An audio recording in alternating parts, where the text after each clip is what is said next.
It all happened so fast.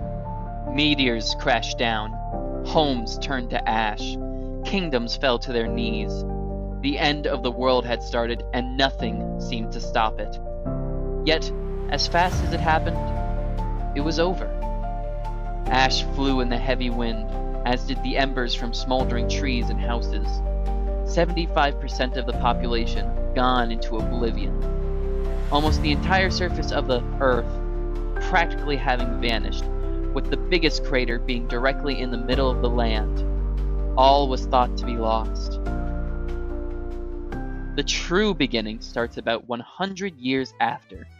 Like all great and amazing stories start, the Kingdom of Sublandia, built in the big huge crater once talked about in tales of that horrific event, is having a festival to celebrate not being dead from the events that transpired 100 years ago, and to celebrate the ones that stood to rebuild the world as it was 101 years ago.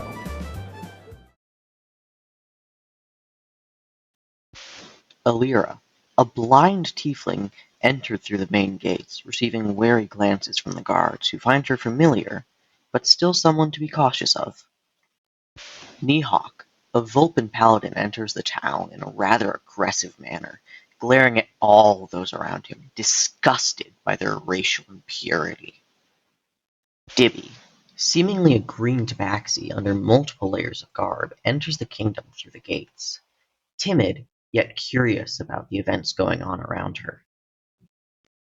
Opalite, an imposing fox-headed kitsune, moseys into town, every step of her paws leaving frost on the ground. She towers over the guards at the gate, her multitude of tails swaying in amusement as the guards look up in fearful awe. Karina, a human street fighter, returns to the town, slipping through the guards, with her years of expertise from living in the town. A banner hangs across the entry road of the town. Welcome to the annual disaster festival. Look around, do things, celebrate. There are many things to do. Try some of our activities. The streets are alive with the townsfolk. A song can be heard coming from the tavern, as well as the faint yelling of an extremely ugly goblin, interrupted by jovial street music. It's truly a nice day to relax. Alira goes to the town square where she visits a fruit merchant and purchases 2 bananas. For some reason, she is gifted a random stone by the fruit merchant who hasn't been given money in likely years. Dibby first heads to the town square as well, interacting with the traveling merchant's stand. The merchant's name is MLG, and they seem to already know each other. They conversate a little bit. Dibby appears to speak broken common as if she doesn't already know common. MLG gives Dibby a salmon, and she stands around for now. Opalite, close behind, also ventures to the traveling merchant. She buys a healer's kit while also interacting with MLG and Dibby in a very confident way. MLG is intimidated slightly, and Dibby is purely confused because of the strange interaction. Opalite pets Dibby before walking off, leaving Dibby incredibly confused. Nighawk goes to the guard's tower, where he attempts to estimate the height and if he would be able to see the stage in the town square from the top of it. As well as that, he looks around. He looks into the sky and notices a dim red star that's slightly flickering. Karina is the third to venture to the traveling merchant, buying a healer's kit as well, conversing with MLG. MLG also appears to know Karina.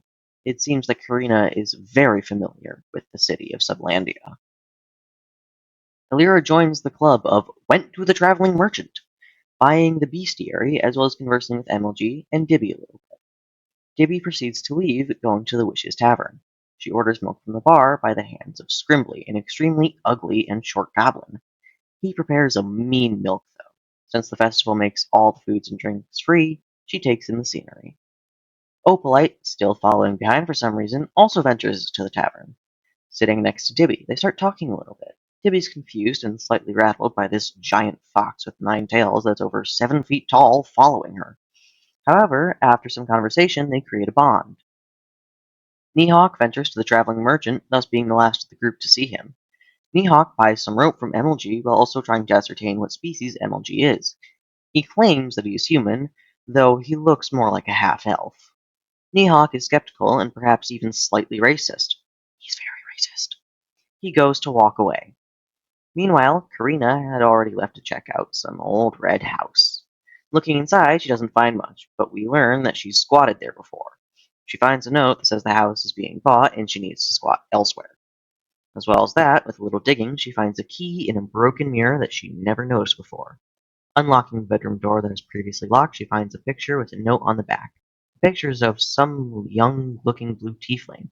The note reads, "Good riddance, you foul creature, rot in the dungeons of Nile Village." As well as that picture, she also finds an old necklace with a broken red gem. Not really thinking, she puts the necklace on. Afterwards, she senses a feeling of protection, though she isn't much sure why. Lyra doesn't do much. She stands around the town square waiting for something to happen. Dibby and Opalite, traveling in the kingdom as a pair now, venture back over to the town square. Running into Nighawk, Nighawk makes a passing comment to both Dibby and Opalite. And Opalite, towering over Nighawk, who is a little over 5 feet tall, decides that she doesn't want to take shit from someone of that height. They get into an argument. Dibby is slightly frightened, but is also happy that Opalite is standing up for the both of them. Opalite says something to the effect of, "Don't talk shit about me or my friend," to which Dibby almost cries at the prospect of having a friend and being very happy about it. Nighawk continues to argue and making backhand comments towards the both of them. Elira, watching in the background, does nothing for the time being. Karina soon appears. Nighawk makes a comment about her too, which gets her riled up. Everyone seems to be arguing with the slightly racist Vulpin. Very racist. But soon, someone utters something to the effect of a death threat. Elira, being blind and having very good hearing, decides that this quarrel needs to end. Making her voice boom, using the intimidation of her voice, she tells everyone to sit the fuck down. Everyone, being intimidated, as if against their own will, sits down immediately.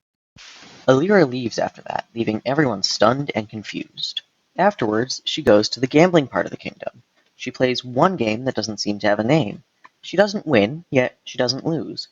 Meanwhile, across from her sits the king, who is raging like a little kid that he's lost about 50 games in a row, which would be unfortunate if all the proceeds of gambling didn't go directly to the king and only the king. Despite his anger, Elira goes and plays a couple games with him. The king loses, wins, but he only bet 5 gold, so he was still pissed. Then lost again.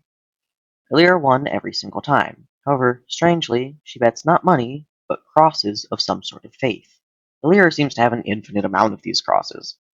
After winning, having bet 5 crosses, the dealer didn't really know what to do, so gave Elira her crosses back as well as 5 gold. Being perfectly calm and lightly enlightened, she gives her gold winnings and a cross to the king. The king, seemingly never of experienced kindness, is baffled and effectively stunned, thinking about how to process these feelings. Elira walks away, not knowing what she just did. Unsure what to do next, Dibby and Opalite go to the same game square to kill some time. Dibby plays darts and whack-a-mole. Afterwards, Dibby plays against Opalite in a game of ping pong, and for some reason, the game is strangely intense. It's like if the game of ping pong got high production value action movie edits. And with 2 rolls of the dice and a single number difference, Opalite barely manages to win after tying for the game, winning the point. Scrimbly comes out and gives Opalite 20 gold. Scrimbly is getting abused. Afterwards, Opalite attempts to break into a house, but Dibby stops her since doing that kind of thing is illegal and would likely get the whole kingdom on them both. Nighawk walks around, apparently looking for ways to execute some sort of plan. Karina, wondering what to do next, is approached by her friend Kyle. Kyle is a tall, red tiefling who gives the surfer dude vibes. Kyle talks to Karina about how their mutual friend, Tomb, is in the hospital. Apparently, Tomb had a run-in with the elusive Shadow Murderer, which is some sort of shadow-like person who roams the darkest nights with a blunt weapon, inflicting blunt head trauma on anyone unfortunate to cross paths with them. As such, Tomb is in the hospital, though very fortunately survived with only slightly major injuries. Venturing to the hospital, Tomb is very happy to see Karina and Kyle. Tomb is an average-sized black half-elf who is kind of timid. They talk, and Tomb elaborates on the Shadow Murderer. He talks about how the captain of the Royal Guard, Himari, tried and failed to kill the Shadow Murderer, and how no one really liked Himari anyways. But it still sucks. He then goes into detail about how he wants to move out of Sublandia due to how unsafe it is. After some more conversation and wacky antics of Tomb and Kyle, visiting hours were over and they had to leave. A few hugs goodbye, Karina and Kyle leave. After all of those shenanigans, a large bell is heard ringing, and all of the townspeople venture to the town square, where the stage is set up with magical microphones. The night has started, and the moon shines overhead. The king and queen stand there, waiting for the crowd. The party naturally makes their way over. Mihawk, in specific, appears to get into some sort of position, wielding a crossbow. As the king and queen speak, they stop to have a moment of silence for those who died, stopping the disaster that happened 100 years ago. But then, a guard comes running from the kingdom entrance, ranting and raving about monsters. The king doesn't take it seriously, but the queen thinks otherwise. Before anything can be done by anyone, boom! A loud explosion is heard from the castle entrance. The sky turns a reddish hue, and the red star that Mihawk had seen previously had now grown in size and become deeper in color. The townspeople freak out. The king and queen exit the scene somewhere unknown. Mihawk, incredibly frustrated, tries to run after them to no avail as the crowd pushes him back. Pushing everyone around against their best attempts, they are all pushed and shoved into the same area. The crowd dissipates before the party have a chance to say anything to each other. Some monsters come to attack. Having no choice, this unlikely party bands together to fight these monsters. A skeleton with a short bow, a skeleton with a short sword, and a strange red slime blob with devilish wings attack. The whole party contributes to the attack. Illyra with her martial arts abilities, Karina with her also martial arts abilities, as well as street gnome Rage. Dibby with her magic, Opalite with her intuitive sense of fighting style and her sneak attacks that result from such insight, and Mihawk with his massive halberd. Fighting through these enemies, they eventually manage to win, but unfortunately it isn't the end of their struggle, as a giant floating eyeball comes in. This is the elusive Eye of Ripoff. The Eye of Ripoff charges and rams the party, attempting to beat them. However, the party doesn't let up. And after Karina literally rips a huge chunk of the eyeball off, the Eye of Ripoff enters its second phase, shaking off its eyeball's exterior, revealing a gaping maw underneath. After some more intense battle, Illyra lands the final blow, ripping its tongue out. The party, exasperated, takes a second to process. However, it's not long before they realize that killing the Eye of Ripoff has driven off the rest of the monsters. As such, the town people come and pick up the party, cheering and chanting for their saviors. The party is taken to the Wish's Tavern. Being blocked in by the amount of people, they have no chance but to interact and order drink. They all talk a little bit. Mihawk is clearly not pleased with the situation. Karina, Opalite, and Dibby seem to still be arguing with Mihawk. Illyra stays relatively silent. After a little bit of talking, a royal messenger parts the crowd, asking the party to please report to the throne room in the castle. The party goes against Mihawk's wishes, meeting the queen personally. The king appears to be absent. Next to the queen is a tall, extremely ugly goblin, clad in thick armor. The queen introduces herself personally, presenting as Queen Bolt. She gets the names of the adventurers that save the kingdom. Queen Bolt recognizes Karina, since she seems to live in Sublandia. Queen Bolt is kind enough to walk around her own kingdom and interact with her subjects. Mihawk reluctantly reveals his name, as well as mentioning his place of origin and status. Mihawk Aramis, the High Guard of Udra. Queen Bolt, appearing to know what Udra is unnerved and perturbed. Pushing past her feelings of that, she relays important information to the party. She tells them that if they're the only ones competent and capable to save the kingdom, and perhaps even more than that, the party, especially Mihawk, is reluctant. Queen Bolt manages to convince them, explaining the severity of the situation. After the party agrees, Mihawk reluctantly, the queen calls someone to help the party. An unlikely person walks in. It's none other than MLG, the traveling merchant. MLG is reluctant to help but goes along with the party anyways, since he owes Queen Bolt for something she did for him a while back. Something about... probably. I don't know. MLG, seeing all of everyone who actually did visit his shop, as well as Gibby and Karina in specific, agrees to the quest. After the queen spouts off some more information, she gives Karina a note, which, simply put, is a decree of pardon for the whole party for all crimes in the past, as well as entrance to anywhere necessary for the quest. I'm going to use this for robbery. This will not be the end of our story. Leaving the party off with that, they leave for the local inn, the Inwell Isle. Going to the very obviously luxury suites functional beds, lamps, fireplaces, dust in the dark corner of the room. They get ready for sleep. Since there's only 2 rooms, but 3 beds in each, the party decides to room together. Alira, Karina, and Mihawk take the same room, while Dibby, Opalite, and MLG take the other. Before they all go to bed, they take a trip to the blacksmith the Queen told them to go to. They meet with the town blacksmith, a villager. Speaking only in villager, MLG is the only one who can translate. Getting some shiny books from inside, the blacksmith enchants the party's weapons free of charge. Mihawk's halberd, Karina's fists, Divvy's claws, Opalite's crossbow, and Alira's twin wooden blades.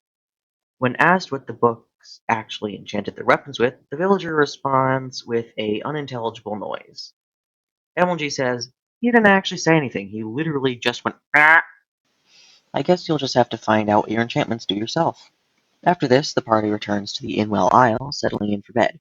Opalite transforms into a regular fox, covered in white and blue, cuddling up to Dibby and Emilgy. She lays at the end of Dibby's bed for the night. Emilgy sits in a chair and reads a book. Karina and Mihawk argue into the night before sleeping. Alira, what with her heritage and religion, rests her head in the fireplace along with the hot coals, going to sleep.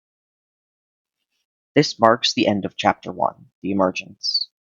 The next time the party will meet, we'll be doing Chapter 2, The Desert of Dreams. This is just the beginning of our adventure. This is only the prologue of what's to come. Please come back to our semi-regular streams to find out what happens next.